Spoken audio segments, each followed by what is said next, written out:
بسم اللہ الرحمن الرحیم۔ حضرت ابو شریح خزائی رضی اللہ عنہ سے روایت ہے کہ نبی اکرم صلی اللہ علیہ وآلہ وسلم نے ارشاد فرمایا، جو اللہ اور آخرت کے روز پر یقین رکھتا ہو اس کو چاہیے کہ پڑوسی کے ساتھ بہتر سلوک کرے، اور جو اللہ اور آخرت کے روز پر یقین رکھتا ہو اس کو چاہیے کہ مہمان کی عزت کرے، اور جو اللہ اور آخرت کے روز پر یقین رکھتا ہو اس کو چاہیے کہ اچھی بات کہے ورنہ خاموشی اختیار کرے۔ اس حدیث مبارکہ میں نبی کریم صلی اللہ علیہ وآلہ وسلم نے ہمیں 3 چیزوں کے بارے میں ارشاد فرمایا۔ پہلا، پڑوسی کے ساتھ بہتر سلوک کرے۔ اللہ کے پیارے حبیب علیہ السلام نے کئی جگہ پر پڑوسی کے حقوق بیان ارشاد فرمائے۔ حضور نے یہاں تک ارشاد فرمایا کہ اللہ رب العالمین جبریل کے ذریعے مجھے پڑوسیوں کے حقوق کے بارے میں بار بار تنبیہ فرما رہا تھا، یہاں تک کہ میں نے گمان کیا اللہ رب العالمین پڑوسی کو جائیداد کا حصہ دار شریک کر دے گا۔ اور دوسرا، حضور پاک علیہ السلام نے ارشاد فرمایا، مہمان کی عزت کرے۔ مہمان کی عزت سے مراد اسے خندہ پیشانی یعنی مسکراتے ہوئے چہرے سے ملے، اس کے لیے کھانے کا انتظام کرے۔ روایت میں آتا ہے کہ علامہ ابن بطال رحمۃ اللہ علیہ فرماتے ہیں، مہمان کی عزت میں یہ بھی ہے کہ تم اس کے ساتھ کھاؤ اور اسے اکیلے کھلا کر وحشت میں مبتلا نہ کرو۔ اللہ کے پیارے نبی حضرت ابراہیم خلیل اللہ علیہ السلام انتظار میں رہتے کہ مہمان آئے تو کھانا کھاؤں، مہمان کے بغیر وہ کھانا نہیں کھایا کرتے تھے۔ حضور علیہ السلام نے ارشاد فرمایا، جس گھر میں مہمان ہو اس گھر میں خیر و برکت اس تیزی سے اترتی ہے جتنی تیزی سے اونٹ کی کوہان تک چھری پہنچتی ہے۔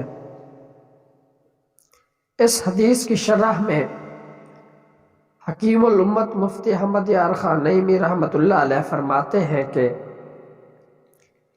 اونٹ کی کوہان میں ہڈی نہیں ہوتی، چربی ہی ہوتی ہے، اسے چھری بہت ہی جلد کاٹتی ہے اور اس کی تہہ تک پہنچ جاتی ہے، اس لیے اس سے تشبیہ دی گئی، یعنی ایسے گھر میں خیر و برکت بہت جلد پہنچتی ہے۔ نبی کریم علیہ السلام نے ایک اور جگہ پر ارشاد فرمایا کہ جب کوئی مہمان کسی کے ہاں آتا ہے تو اپنا رزق لے کر آتا ہے، اور جب میزبان سے چلا جاتا ہے تو صاحب خانہ کے گناہ بخشے جانے کا سبب بنتا ہے۔ ایک اور جگہ پر بھی حضور نے مہمان نوازی کے بارے میں ارشاد فرمایا کہ جب آدمی اللہ کی رضا کے لیے اپنے بھائی کی مہمان نوازی کرتا ہے، اسے کوئی طمع اور لالچ نہیں، کسی جزا کا طلبگار نہیں ہوتا، تو اللہ رب العالمین اس کے گھر میں 10 فرشتوں کو بھیج دیتا ہے جو پورے 1 سال تک اللہ پاک کی تسبیح و تحلیل اور تکبیر پڑھتے ہیں، اور اس بندے کے لیے یعنی مہمان نواز کے لیے مغفرت کی دعا کرتے ہیں، اور جب سال پورا ہو جاتا ہے تو ان فرشتوں کے پورے سال کی عبادت کے برابر اس کے نامہ اعمال میں عبادت لکھ دی جاتی ہے، اور اللہ پاک کے ذمہ کرم ہے کہ اس کو جنت کی پاکیزہ غذائیں اور نہ فنا ہونے والی بادشاہی میں کھلائے، یعنی میزبان کے بارے میں یہ فرمایا۔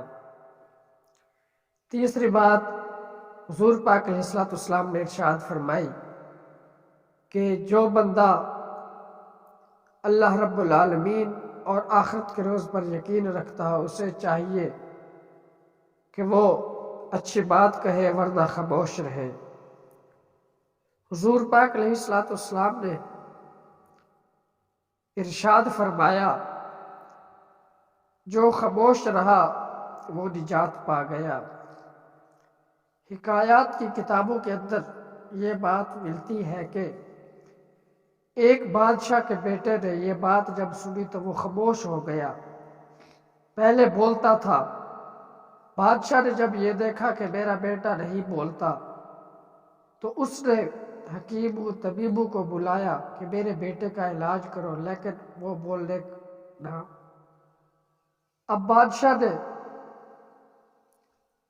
اپنے وزیروں کو، اپنے مشیروں کو، اپنے خادموں کو، اپنے نوکروں کو فرمایا کہ اس میرے بیٹے کو جاؤ جنگل میں گھما کے آؤ، اس کو سیر کرا کے آؤ، سیر کر کے شاید پھر بولے۔ وہ اس کو وہاں پر لے کے گئے تو اس لڑکے نے دیکھا کہ ایک درخت کے اوپر ایک فاختہ بیٹھی ہے، چھپی ہوئی تھی نیچے، شکاری شکار کے لیے شکار ڈھونڈ رہا تھا لیکن اسے فاختہ نظر نہیں آ رہی تھی۔ فاختہ نے آواز نکالی تو شکاری نے اپنا نشانہ باندھا اور اس فاختہ کو مار دیا۔ جب یہ بات اس لڑکے نے دیکھی تو اس نے اپنی زبان سے کہا صدقت یا رسول اللہ۔ جب اس لڑکے کو گھما کر واپس لے آئے تو بادشاہ نے پوچھا جی کیا ماجرا ہوا، تو انہوں نے کہا کہ بادشاہ سلامت، اور تو کچھ نہیں بولا، یہ جنگل میں جا کر صرف اتنا بولا صدقت یا رسول اللہ۔ بادشاہ نے فرمایا یہ تو پھر جان بوجھ کے نہیں بولتا۔ بادشاہ نے حکم دیا کہ اب اس کو کوڑے مارے جائیں، تو اس کو ایک کوڑا لگا تو اس نے کہا صدقت یا رسول اللہ، یا رسول اللہ آپ نے سچ فرمایا کہ جو خاموش رہا وہ نجات پا گیا۔ فاختہ خاموش جب تک بیٹھی تھی اس کو کسی شکاری نے شکار نہیں کیا، جب وہ بولی تو شکاری نے اس کا شکار کر دیا۔ یا رسول اللہ میں پہلے خاموش تھا، مجھے کسی نے کچھ نہیں کہا، جب میں نے اپنی زبان سے صدقت یا رسول اللہ اپنی زبان ہلائی، یا رسول اللہ اس وجہ سے مجھے مار پڑی۔ اس لیے مسلمان کو چاہیے کہ اپنی زبان کو اپنے کنٹرول میں رکھے، کوئی ایسی بات اپنی زبان سے نہ نکالے جس سے اپنے مسلمان بھائی کو تکلیف پہنچائے، کیونکہ حضرت علی رضی اللہ تعالی عنہ کا فرمان ہے کہ تلوار کے ساتھ جو زخم لگتا ہے وہ زخم مٹ جاتا ہے، لیکن زبان کے ساتھ جو زخم لگتا ہے وہ کبھی نہیں مٹتا۔ اس لیے اگر بولنا ہے تو اچھی بات کہو ورنہ خاموشی اختیار کرو۔ خاموشی بہت بڑی عبادت ہے، اس کے بہت بڑے فضائل ہیں۔ اللہ رب العالمین ہم سب کو حضور پاک علیہ الصلوۃ والسلام کے تمام فرامین پر عمل کرنے کی توفیق عطا فرمائے۔ اللہ رب العالمین ہم سب کو پڑوسی کے ساتھ حسن سلوک، مہمان کی عزت اور اچھی بات کہنے نہیں تو خاموش رہنے کی توفیق عطا فرمائے۔ آمین ثم آمین، وما علینا الا البلاغ المبین۔